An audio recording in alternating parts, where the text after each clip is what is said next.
हौरम को इसकी भनक पड़ गई कि जिस बच्ची के लिए वो कातिल बनने चला था वो बच्ची आज भी जिंदा है। किस हद तक जा सकता है? अगर हौरम को ये पता चल गया कि उसके वालिद अस्पताल में शाजिल की वजह से पहुंचे हैं तो क्या वो शाजिल को माफ करेगी या हमेशा के लिए छोड़ देगी? एपिसोड 19 के प्रोमो में कहानी एक नहायत जज्बाती और खतरनाक मोड़ की तरफ बढ़ती है। शाजिल को पहली बार ये एहसास होने वाला है कि जिस शख्स की उसने न सिर्फ बेइज्जती की बल्कि उसकी जायदाद पर कब्जा करने की कोशिश की थी वो कोई गैर नहीं बल्कि हौरम का अपना वालिद था।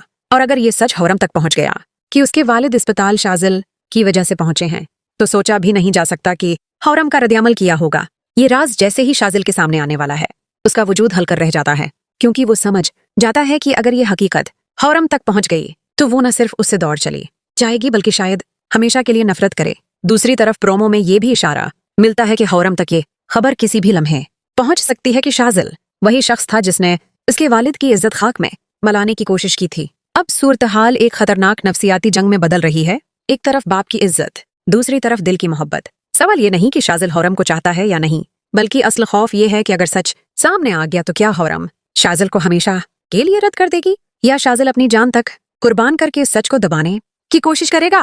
अगला एपिसोड साफ बता रहा है कि अब ये सिर्फ मोहब्बत नहीं बल्कि इज्जत, गैरत और इंजाम की जंग बनने वाली है।